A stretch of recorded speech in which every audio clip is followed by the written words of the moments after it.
Soal nomor 2. Oke, kita lihat soal nomor 2. Oke, soal nomor 2.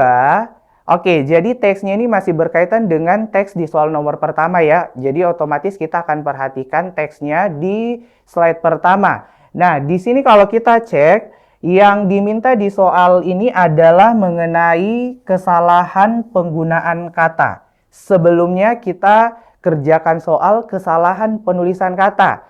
Nah, sekarang kakak mau tanya, kalau misalnya di soal dia mintanya kesalahan penggunaan kata, apakah adik-adik bisa pakai cara kesalahan penulisan kata? Jawabannya tidak. Kenapa tidak? Karena kalau adik-adik pakai cara kerja penulisan kata, kalian bisa jadi tidak akan bisa mendapat jawaban kesalahan penggunaan katanya. Jadi kalau misalnya di soal dia minta kesalahan penggunaan kata, berarti adik-adik harus cari dari segi posisi katanya. Jadi ingat, kalau kesalahan penggunaan kata, lihat kata yang posisinya salah.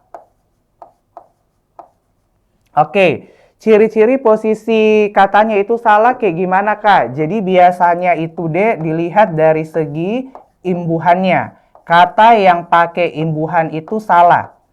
Nah, jadi kalau misalnya kesalahan penggunaan kata, biasanya kalau kita baca dan kayak ada yang mengganjal, bisa jadi ada katanya yang salah posisi, dalam artian imbuhannya salah. Contoh simpel saja, misalnya kakak berikan contoh,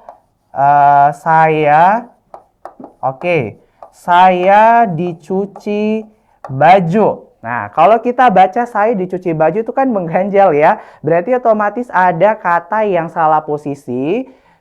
Especially ini atau secara khususnya itu kita bisa lihat lewat imbuhannya. Yang salah kan otomatis di kata dicuci. Nah, dicuci itu salah imbuhannya. Harusnya pakai imbuhan apa? Jadi harusnya pakai imbuhan awalan me. Berarti untuk penulisan benarnya untuk penggunaan kata harusnya saya mencuci baju. Jadi adik-adik ingat, kesalahan penggunaan kata itu identiknya lebih ke imbuhan yang salah. Berarti dalam hal ini kita cek dulu di opsinya, kita pakai sistem eliminasi. Kira-kira dari opsi A sampai error, kata yang pakai imbuhan itu di opsi apa saja? Oke. Sekarang kalau kita lihat perubahan itu pakai imbuhan atau tidak? Perubahan itu kata dasarnya ubah, berarti dia pakai imbuhan awalan pe, akhiran an. Berarti bisa jadi jawabannya. Oke, peningkatan kata dasarnya tingkat, berarti dia juga sama pakai imbuhan awalan pe, akhiran an. Dimiliki kata dasarnya apa? Kata dasarnya milik, berarti dia pakai imbuhan di dan akhiran i. Sementara kalau kita lihat di opsi delta dan error yang dimana dia berupa banjir dan populasi, itu tidak pakai imbuhan. Berarti untuk yang delta dan error kita eliminasi. Berarti kita fokus dulu di opsi A, B, dan Charlie. Nah, seperti yang kakak jelaskan tadi, biasanya kalau posisi katanya salah, biasanya kalau kita baca dan agak mengganjal, berarti bisa jadi ada katanya yang salah imbuhan. Misalnya yang tadi, yang dia pakai imbuhan di soal, tapi ternyata harusnya pakai imbuhan me. Berarti kita lihat dulu di kata perubahan di kalimat kedua. Oke, kalimat kedua kita perhatikan kata perubahan, kakak bacakan. Perubahan iklim juga mengubah pola curah hujan, memengaruhi ketersediaan udara, dan memperburuk kerusakan akibat banjir dan kekeringan di seluruh dunia. Adik-adik kalau misalnya baca kalimat dua ini dengan adanya kata perubahan, itu mengganjal atau aman? Nah, kalau kita baca aman ya, kalau dari segi posisi tidak ada yang mengganjal, berarti so far sejauh ini untuk kalimat dua perubahan itu aman, berarti bukan jawabannya. Oke, sekarang kita lanjut di opsi B, di kata peningkatan di kalimat ketiga. Berarti Alfa sudah salah ya. Nah, sekarang kita lihat yang Bravo di kata peningkatan kalimat 3. Kita lihat kalimat 3-nya.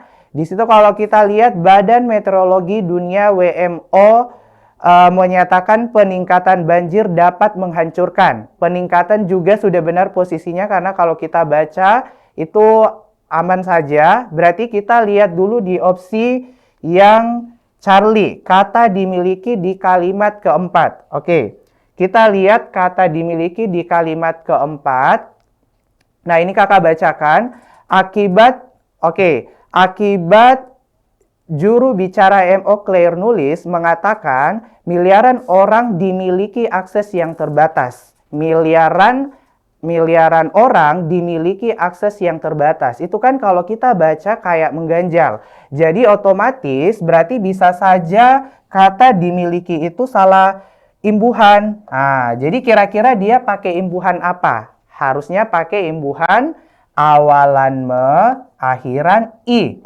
Nah, sekarang kalau kita ubah, apakah kalau kita baca dia sudah bagus dari segi penggunaan bacaannya atau tidak? Nah, kakak bacakan. Akibatnya juru bicara MO, Claire nulis, mengatakan miliaran orang memiliki akses yang terbatas. Nah, itu kan sudah benar posisinya ya. Oke, berarti sudah jelas kalau misalnya dari segi penggunaan kata, berarti yang benar itu harusnya di opsi Charlie. Nah, jadi di opsi Charlie ya.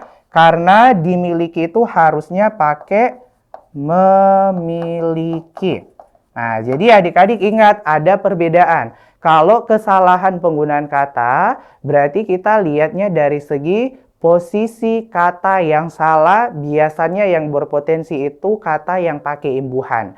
Berarti kalian pakai sistem eliminasi di opsi yang mana yang pakai imbuhan dulu. Baru kita fokus cari yang mana memang ketika kita baca dan agak aneh, berarti bisa jadi ada katanya yang salah posisi atau imbuhannya salah.